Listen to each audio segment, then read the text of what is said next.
Assalamualaikum dan salam sejahtera. Nama saya Muhammad Azhar Rashwak bin Azhar. Saya berumur 19 tahun dan berasal daripada Kuala Lumpur. Saya bercita-cita untuk menjadi seorang pakar ekonomi. Saya berpegang kepada motto gagal kunci kepada kejayaan. Saya merupakan anak keempat daripada 4 orang adik-beradik dan mempunyai 2 orang kakak dan seorang abang. Nama ibu saya Jubidah binti Abdul Razak dan bekerja sebagai lady di sebuah syarikat etika, manakala ayah saya Azhar bin Aziz yang bekerja sebagai pegawai keselamatan. Saya merupakan pelajar lepasan Kolej Matrikulasi Pulau Pinang. Saya mengambil jurusan perakaunan dan mendapat keputusan cemerlang iaitu CGPA 4.0 serta MUAT Band 4. Saya juga merupakan bekas pelajar sekolah menengah kebangsaan Zon R1 yang mengambil jurusan perakaunan. Pada tahun 2020, saya telah menyertai pelbagai aktiviti co-curriculum seperti pertandingan virtual run peringkat negeri dan berjaya mendapat tempat kedua. Saya juga telah menyertai pertandingan menyelamatkan bumi hijau pada tahun 2021 dan mendapat anugerah kumpulan terbaik. Saya berminat dalam bidang ekonomi kerana saya gemar untuk melihat perkembangan ekonomi dunia. Melalui bidang ini, saya dapat membuka mata dunia untuk sentiasa berwaspada terhadap perkembangan ekonomi di negara masing-masing. Hal ini dapat menjamin kemaslahatan bersama. Saya merancang untuk melanjutkan pelajaran ke Universiti Putra Malaysia UPM yang telah melahirkan ramai pelajar dalam bidang ekonomi. UPM mempunyai ramai pelajar yang cemerlang. Hal ini akan membantu saya meningkatkan prestasi pelajaran saya dalam bidang ekonomi. Saya merupakan seorang yang mementingkan masa. Buktinya, saya akan menyusun masa saya dengan berhemah agar saya dapat menyiapkan semua tugasan pada waktu yang ditetapkan. Saya juga seorang yang mudah bekerjasama dalam sebuah kumpulan.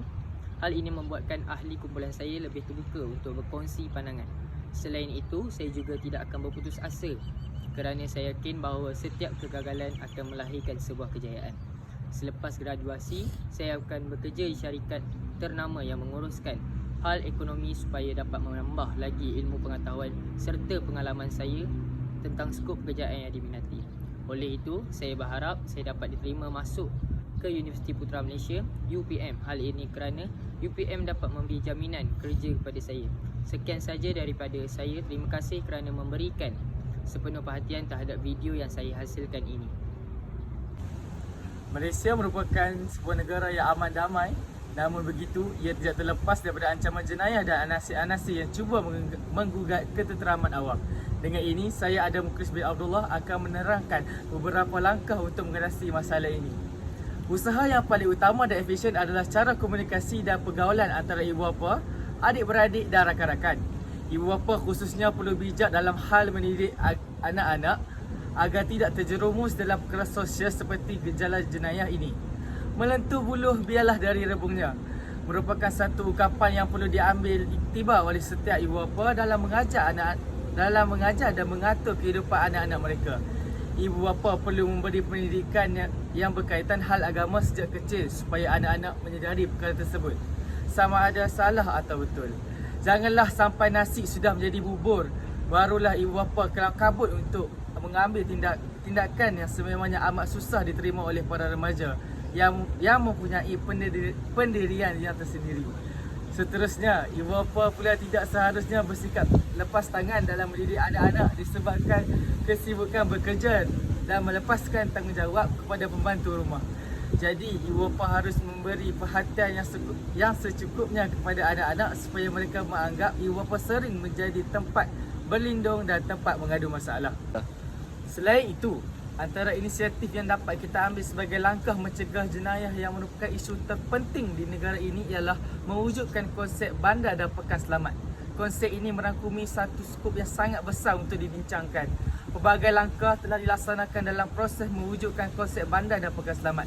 Antaranya ialah dengan pengawalan rapi oleh pihak-pihak tertentu seperti rela, rukun tetangga, polis dan sebagainya, dalam usaha memastikan kawasan tersebut bebas daripada kesan kecurian, rompakan, rogol, ragut dan sebagainya.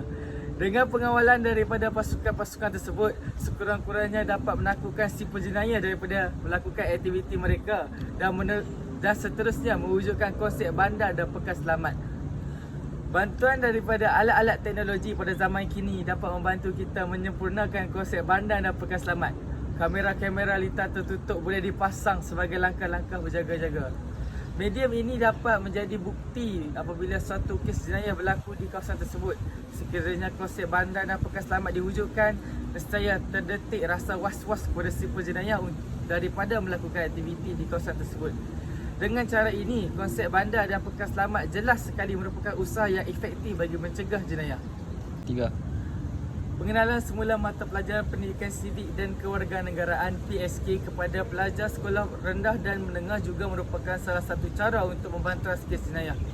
Mata pelajaran PSK ini merupakan satu langkah ke arah membentuk kepribadian para pelajar remaja yang mulia dan juga berperanan memupuk nilai-nilai murni dalam diri setiap remaja. Melalui pengenalan semula mata pelajaran ini, seseorang individu berupaya menyelesaikan masalah yang dihadapinya tanpa unsur keganasan, memahami kepelbagaian agama, kebudayaan serta mampu menyumbang kepada pembangunan negara. Kesimpulannya, kes-kes jenayah boleh ditangani dengan adanya pengenalan semula mata pelajaran khas yang boleh dipelajari oleh para remaja. Natijahnya, terdapat berbagai usaha yang boleh dilakukan bagi membendung jenayah sosial di negara ini. Semua pihak haruslah berganding bahu membantras kegiatan jenayah agar aktiviti negatif ini tidak berlarutan dan bertambah serius lagi. Oleh hal yang sedemikian, jenayah sosial dapat dikurang daripada terus berebak di Malaysia.